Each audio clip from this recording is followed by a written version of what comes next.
As you can see, competitions are back, and they have been for a while. But for the past 2 years, it has been silent. So, how did we get from here to here? You all probably know the answer, but what we don't know is what people did in the 2-year absence. For me, it was building a crappy timer. Bruh, look at this dude. And if you weren't here in the month of December of 2020, then nothing much. Those videos will never see the light of day again. But the main problem I had was that I had zero motivation to make videos or even do anything CUBE related.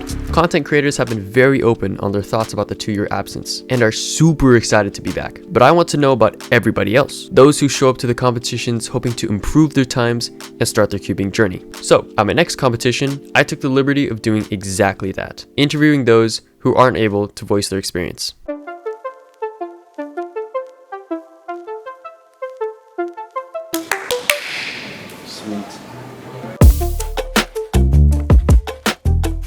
So it was pretty rough, like leaving behind all of like my friends and stuff for a while. CUBING is like my #1 thing that I do outside of school. Like there were online competitions, but it just wasn't the same and your results didn't really mean anything. Our experience is probably no different than everybody else's.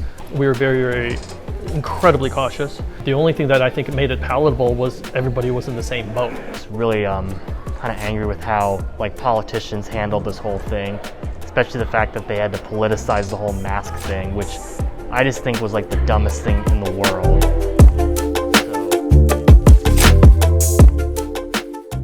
I guess I kind of wasn't very motivated to CUBE since like I got like other hobbies during the pandemic. There were times where I maybe just didn't practice as much because there wasn't as much point. But at the same time, if I needed something to do, that's kind of what I would go to, you know? Before my first competition, I admit that I wasn't as hooked to CUBING as I was after. So I actually am somewhat retired now. Like I think like one of the big things that happened was I stopped caring about my results. Like so now I just show up to comps, I just do ZZ, I just do whatever I want, have fun with my friends. I used to do like competing in every single event, trying to get PRs every comp. Nowadays it's just like, okay, I'll compete in the ones that I think are fun. At my first comp, I realized that it's not about being good. It's about like CUBING with other people and like meeting new friends. And it's not just about the solving, it's about the experience. I actually personally was motivated to practice a lot more, but I know a lot of my friends kind of lost interest in CUBING over the pandemic. Normally when more of life is going on, I have other priorities, but I just had more time during this era, I guess.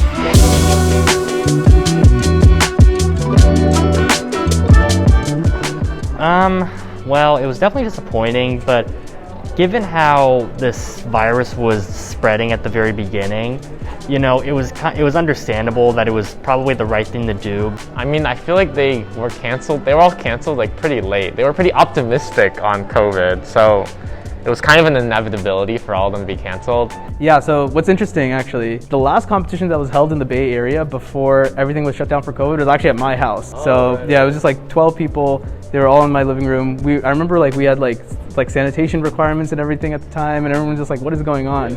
After that, when things shut down, I was just like, oh wow, like this is happening. When competition shut down, it was we were actually driving up to a Bay Area competition, and we got a call from Will Newhoff's dad saying, "Are you on your way? Stop right now." And we're like, what? And it's like, well, they're gonna lock down the area. And so we're like, about 2 hours into the drive, we just had to do a U-turn and come back. We were all bummed out, so we decided to go to Korean barbecue and try to treat ourselves.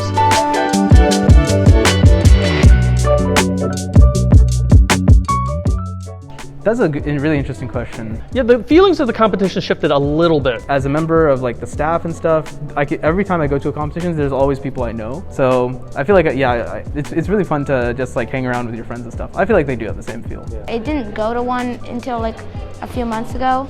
And then when I went there, it's like not competitive, but also like you want to do your best and let other people do their best. I would say that before pandemic, it was more of a club of cubers, you know, that everybody knew each other, and essentially you only had like maybe 10%, 15% newcomers. When we went to one, I think back a couple of months ago, we went to Montana or something like that, 40 to 50% was new cubers, which was bizarre.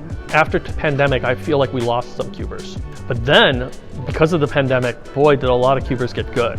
The one thing I really miss though is that we can't have as many big competitions anymore. So like the same venue that used to have like 100 people can only have 50 people, and it's gotten more expensive. So it just makes it harder to hold competitions. Well, thank you, Manu, and to everyone that let me interview them for their insight. The message that I hope got to you is that not only did we feel the same and have the same restrictions during our lockdown, we all share the same goal when going to competitions. To quote the kid in the exceptional green shirt, It's not just about the solving, it's about the experience. and you are goddamn right. Thank you guys so much for watching, and I will see you all next time.